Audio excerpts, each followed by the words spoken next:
దర్శన్ తన బెడ్రూమ్లోకి పడుకోవడానికి నైట్ వెళ్తాడు. అనన్య తన ప్లాన్ ప్రకారం సౌమ్యని పవర్ ఆఫ్ అయ్యాక నువ్వు కూడా దర్శన్ రూమ్లోకి వెళ్ళు అని ప్లాన్ చెప్పి సైగ చేస్తుంది. సరే అంటూ సౌమ్య పవర్ ఆఫ్ అవ్వగానే దర్శన్ రూమ్లోకి వెళ్ళి రూమ్ డోర్ని క్లోజ్ చేస్తుంది. బయట నుండి అనన్య వాళ్ళిద్దరి ఉన్న రూమ్ డోర్ని క్లోజ్ చేస్తుంది. రాత్రిపూట అలారమ్స్ మోగుతూ ఒక్కసారిగా హాల్లో లైట్స్ అన్నీ ఆన్ అవుతాయి. అందరూ హాల్లోకి చేరతారు. ఏంటి అన్నట్టు అందరూ ఒకరినొకరు చూసుకుంటూ ఉండగా అప్పుడే మీడియా వాళ్ళు కూడా అక్కడికి వస్తారు. ఏంటి అని చూస్తుండగా అనన్య క్లారిటీ ఇస్తుంది.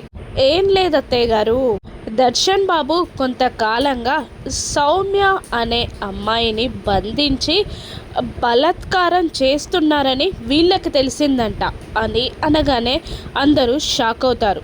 అనన్యని నీకేమైనా పిచ్చి పట్టిందా అని ఆనందభైరవి లీలావతి తిడుతూ ఉండగా నాకు కాదే పిచ్చి పట్టేది, మీ అందరికీ పిచ్చి పడుతుంది. ఇప్పుడు నిజంగానే సౌమ్యని దర్శన్ బలాత్కారం చేస్తున్నారని వీళ్ళకి ఇన్ఫర్మేషన్ వెళ్ళిందంట, అందుకే వచ్చారు.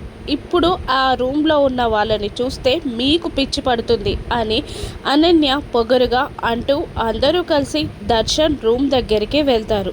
అనన్య రూమ్ డోర్ గొల్లెంని తీసేసి దర్శన్ బాబు దర్శన్ బాబు అని వయ్యారంగా పిలుస్తూ ఉంటుంది.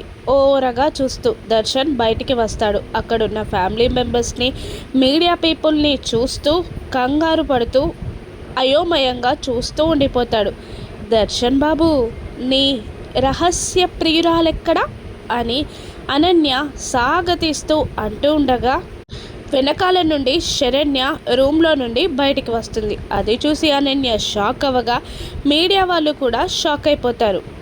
తన ప్లానే నెగ్గింది అన్నట్టు శరణ్య ఆనందభైరవి ఇద్దరు అనన్యని కోపంగా చూస్తూ ఉంటారు. ఇంతకీ రూమ్లోకి వెళ్ళిన సౌమ్య ఏమైనట్టు? అనన్య ఈ కన్నింగ్ ప్లాన్ ఆనందభైరవికి శరణ్యకి ఎలా తెలిసిందో రాను ఎపిసోడ్స్లో చూద్దాం. Thank you for watching.